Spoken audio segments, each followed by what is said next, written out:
Kovász megyében tavaly volt egy ilyen felmérés, és mi annyit sütünk egyedül, mint a következő 5 pékség, az utánunk levő 5 pékség.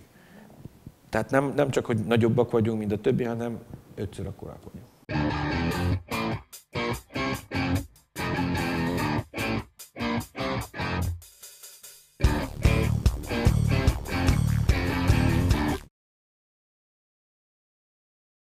Nekem nagyapám pékmester volt, egészen a 40-es évektől dolgozott pékségbe, és akkor édesapám is Bukarestben pékmesterizett. 94-ben családi vállalkozásként sikerült elindítani a pékséget úgymond egy társal egyetemben. Tehát édesapámék és az a társ közösen indították el a pékséget. És ez így működött egész 2000-ig, és akkor a társ úgy döntött, hogyha azt mondta, hogy ha édesapámiknak kell a rész, akkor ő eladja a részét.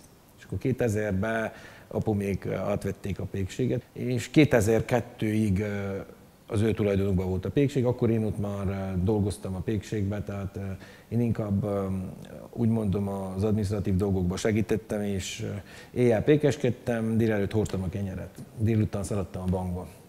És akkor 2002-ben, amikor sikerült 2 év alatt úgymond helyrehozni a pékséget annyira, hogy most már nem volt tartozás, akkor azt mondták apumék, hogy ők most már elég idősek ahhoz, hogy átadják a pékséget nekem és az öcsémnek. Nekem van egy öcsém, aki 10 évvel fiatalabb, mint én.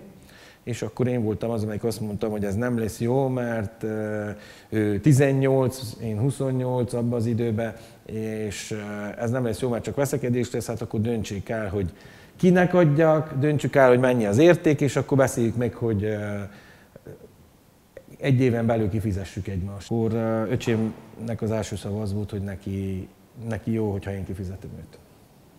Akkor volt egy autónk, egy kemence és 6 munkás. 2007-ig oda jutottunk, hogy volt 5 kemencénk, volt egy olyan 40-45 alkalmazottunk, és volt egy 7 autó, ami hordta a kenyeret. Ugye most már kimentünk a megyéből is. 2002-ig csak Kovászna megyében egy pár helyre hordtuk a kenyeret, és akkor nekem volt az ötletem, hogy nézzük meg a környező megyékbe is, járjunk el mindenhova, kezdjük a kenyeret árulni. Ez 2007-ig ment is, csak akkor ugye a székely mentalitás milyen a szomszéd kecskéivel, hát a szomszédjaimnak nagyon feltűnt az, hogy nagyon elindult a pékség, és akkor az őszinteség az, hogy nagyon kezdtek jelengetni környezetvédelemhez, mindenhova, zavarta őket, azt mondták, a kenyérillat.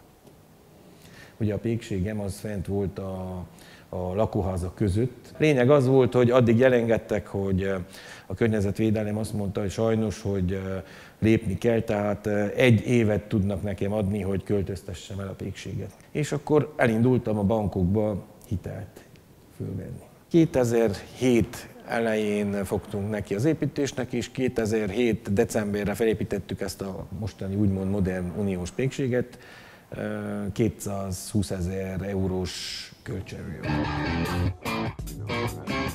A lisztet meg kell szitálni azért, hogy egy kicsit felfrissüljön, és annélkül is, hogy ne kerüljön idegen anyag a kenyérbe. Tehát ide beönti a pék a szitagépet, és akkor itt folyik is bele. Na most ez a tálacska, ettől nem kell megijedni, ez csak azért van, hogy a pék a sót ne felejts el. És mikor beletette a sót, akkor kiveszi a tálacskát. Ez csak egy jel, hogy ne felejtse ki, mert nagyon sok időn keresztül volt, mindig a sót elfelejtették. És akkor ezt ráteszik, és mikor a sót beleönti, akkor veszi le. És akkor megszokásból azért van ez a 2, a tálacska, hogy még a só nincs benne. Itt vannak a kovászgépek, ebbe készül a kovász. De ezt úgy kell elképzelni, hogy ebbe víz, liszt és egy kevés élesztő van, és ez a gép ezt csak kavarja, tehát ez nem csinál semmit. Tehát effektív, úgy lehet mondani, hogy teljesen naturális kovászt készít. Csak ugye kézzel ennyit nem lehet kavarni, hát ezért vettük a gépet, de az egyébként nem csinál, csak kavarja a vizet, és a lisztet össze és az élesztő. A dagasztógépek, ez a 4 gép van, amivel dagasztunk, ugye most már megvannak ezek a tészták dagasztva. Ugye rájöttem, hogy mi most már elég jól sütünk ahhoz képest, tehát már a megyében ott voltunk, a 3.-4. helyen voltunk a kenyérsütésben, ugye kilóba. De rájöttem, hogy igen, de pénz, ami a legfontosabb, az nagyon kevés marad meg, mert nagyon olcsón adtuk a kenyeret ahhoz, hogy tudjuk árulni a kenyeret. És akkor Akkor, mikor megépítettük az új pékséget, akkor munkatársainkkal, az akkori munkatársainkkal közösen, akkor 2008-ban, amikor leköltöztünk az új pékségbe, akkor azt mondtam, hogy a motom nekem az akar lenni, hogy kevesebbet, de normális áron és nagyon jó minőséget. És akkor egy évet nem sajnáltunk az életünkből, és egy éven keresztül próbálkoztuk megsütni azt a kenyeret, amit 2008 karácsony előtt 3-4 nappal sikerült megsütni. Ez például a barna pityókás kenyér. Tehát én a gyermelytől hozok fehérlisztet, félfehérlisztet és barna lisztet. Nálunk sokan mondják, hogy a kenyerek festettek, ez rendes barna lisztből van. És így néz ki egy megkált tészta, és akkor ezt a pékek kézzel fogják kicsipni, és kézzel fogják felvirgolni. A lényeg, hogy mi nem akarunk gépi esetleg. Sokkal olcsóbbba kerülne, hogyha géppel dolgoznánk, de úgy szokták mondani viccesen, hogy a péknek benne kell legyen ez vicc, az izzadtsága, és benne kell legyen a lelke. Hát az izzadtsága nem lesz benne, mert azért sapkát hordunk, annyira nem izzadunk. Szovaltán minden évben van ilyen gasztropán. Az a második éve, 2008-ban kezdődött, és itt ilyen különböző versenyek vannak. Megnyertük a Románia legjobb kenyerét ezzel a kenyérrel 2009-ben, és azon kívül a sajtó felfigyelt erre a különleges kenyérre, és elnevezte válság kenyérnek, ugyanis akkor indult be, a 2008 végén kezdődött a válság, és akkor azt mondták, hogy hát ez válság kenyér, mert benne van a zöldség is, a hús is, a kenyér is, nem kell enni semmit se, csak a békonszalonás, hagymás kenyeret, és már megvan a vacsora. 10 kemencénk van most, amiből 7-tel sütünk hétköznap és 9-el hétvégén. Azért van 10 kemence, mert ünnepnapon is tudjuk kiszolgálni a kuncsaftokat. Itt vannak hátul a kemencék, ott ég benne a fa. Tehát mindegyik fával működik, abszolút mindegyik kemence. Jött a pékem, akkor még nálam volt a pékmester, és jött azt mondta, hogy akkor mondta, hogy kapott egy jobb ajánlatot, és hogy el szeretne menni. A Magyarországról a Lipóti pék jön ide Szentgyőrre, hogy vele beszélj. És mondtam, hogy menjél nyugodtan, nekem egy kérésem van, mutasd be a Lipóti péknek a tulajdonosát, én megengedem, menjél nyugodtan, mondom. Én azt gondolom, hogy mivel én foci szemmel nézem az egész pékséget, a jó játékost egy jó csapathoz el kell engedni. Úgyhogy mondom, vedd úgy, hogy most a Real Madrid, ha hív téged, hogy oda menj focizni, akkor el kell, vagy a Barcelona, akkor el kell engedjelek, mert az én pékségem még nincs akkora szinten, hogy menjél nyugodtan a Lipóti, az a kérésem van, hogy mutasd be a Lipótit. És este 10 órakor érkezett a Lipóti pék, egy vendéglőbe ültünk, ott vártuk Szentgyörgyön, és akkor ő még meg is restelte magát, mert nem gondolt, hogy én ott leszek, hogy hát ő jön, hogy ellopja tőlem a péket, úgymond, és a tulajdonos várja, és bemutatkozik, és úgy beszél róla, és akkor mondtam neki, hogy hát én írtam neked egy e-mail, de nem válaszoltál, és akkor ő mondta, hogy olyan nincs. Vette a telefont, felhívta, aki ezzel foglalkozik a cégénél, és mondta, hogy nem válaszoltak. Mondom, ez biztos, hogy nem, mert én nem kaptam meg. Hát akkor még egyszer átküldi a választ. Átküldte a választ, hát persze teljesen pozitív dolgok voltak. Én azt is írtam benne, hogy mi lenne, ha mi testvérpékségek lennénk, ugyanúgy, mint a fociban, van testvér, vagy mind a fociban is van testvércsapat, vagy mind a városban, vannak testvérvárosi kapcsolatok. És persze az jött vissza a válaszba, hogy mindenben benne van minden. Igazi testvérpékségi kapcsolatot alakítok a Lipótival, minden évben összejárunk, az én pékjeim elvittem hozzá, neki van egy 4 csillagos wellness szállodája, oda megyünk, a pékek minden évben jól érzik magukat, ők is idejönnek Székelyföldön, elvisszük, ahova tudjuk kirándulni. Most akkor nézzük meg, hogy a megkált tésztát, ugye amikor a dagasztás után egy 20-25 percet áll a tészta, úgy mondja, kell a tészta, és akkor most fognak neki táblázni. Meglisztezik, azért van ez liszt, meglisztezik, hogy ne ragadjon a kézhez, és akkor totálisan kézi munkával csipjük, és akkor faszakajtókba, tehát ilyen nagy szakajtó, úgy nevezik péknyelven, hogy szakajtó, amivel teszik bele a kenyeret. A régi világban sok érdekes szó volt, amit sajnos sokáig elfelejtettek, de nagyon sok olyan szó van, amit a régi pékektől tanultunk. Virgolás, szakajtó, trokser, fuszlung, rengeteg olyan szó van, csak sajnos, hogy sokan elfelejtették. Mi nem felejtettük el, mert nekem nagyapám belém várta. Nagyapám mindig azt kérdezte, hogy még akkor gyerek voltam, mindig mondta, hogy fiam, menjél és live-olni. Mit jelent az, hogy live-olni?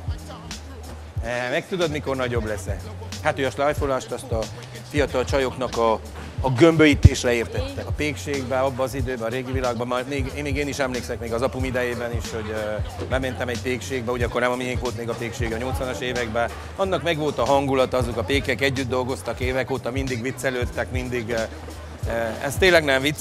Nagyapám olyan, a keze annyira be volt gyakorolva, hogy bedugta a kemencébe, és körülbelül 5-10 fok eltéréssel megmondta, hogy hány fok van a kemencében.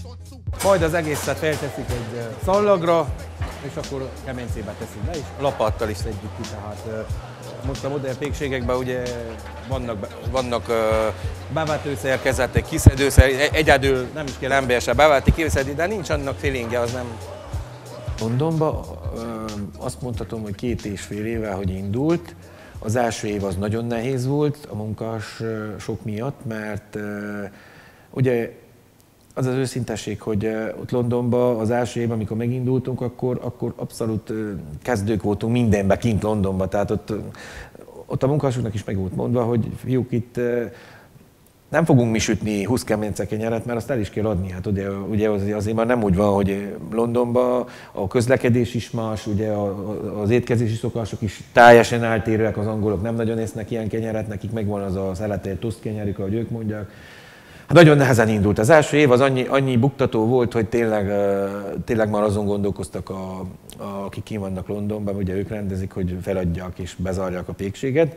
Na de a tavalytól egy óriási plusz jött bele, és most már ott vagyunk, hogy 3500-4000 kenyeret sütünk naponta, aminek a 80%-át a román bevándorlók eszik, és a 20-at azt mondjuk a magyar bevándorlók, esetleg egy pár lengyel és egy pár, nem is tudom, iráni vagy ilyesmi.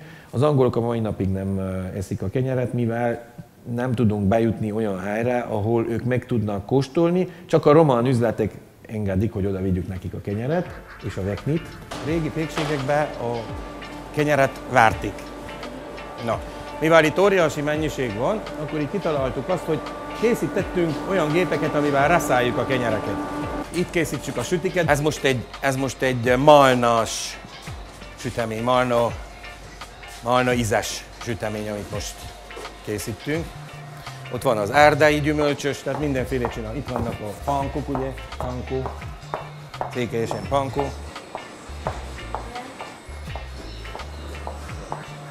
...2010-ben jött az ötlet, hogy akkor csináljunk mégis valami olyant, amit tudom, hogy nekünk jó kenyereink vannak, de valami olyant, amit tényleg senki nem csinál.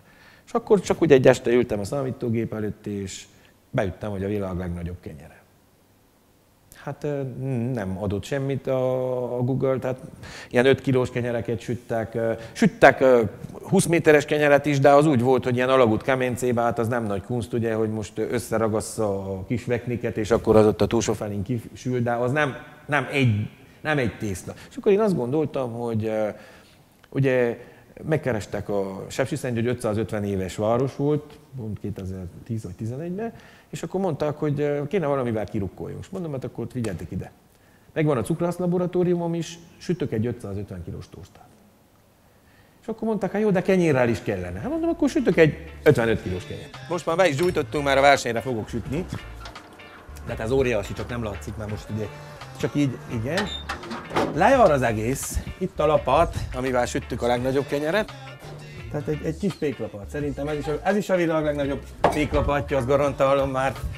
Ilyen bolondcsalkot csak én vagyok képes, hogy ilyesmit csináljunk. Ugye közben megkerestek a szolnokiak is pont 2010-ben, hogy van a magyar nemzet kenyere, és hogy ilyen kenyér nincs, mint a miénk, és hogy akkor az 50 kilós kenyérrel kellene menjünk, és akkor minden augusztus 20-án ott lesz a Szolnokon a kenyérszentelés. Ez ment is 2 évig, és akkor a harmadik évben akkor oda is építettünk egy nagy kemencét, a szolnoki polgármesteri hivatal és az én közösen építettünk egy kemencét, ami mai napig ott van Szolnokon, egy nagyon szép kemencét, és akkor minden évben egy 50 kilóval nagyobb kenyeret sütünk, ami most az a neve, hogy a Kárpát-medence a magyarok összetartozásának a jelképe.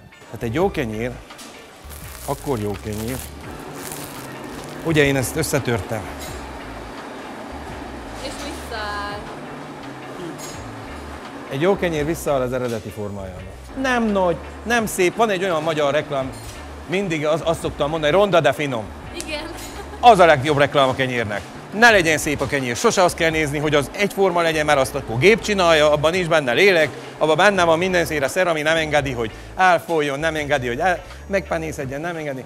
Az az igazi kenyér, amelyik 7 múlva megpenészedik, már az penész az egy természetes dolog. Hát akkor van baj, amikor nem penészedik meg a melegbe a kenyér még 7 múlva se, mert akkor az teli van mindenféle tartósítószerekkel.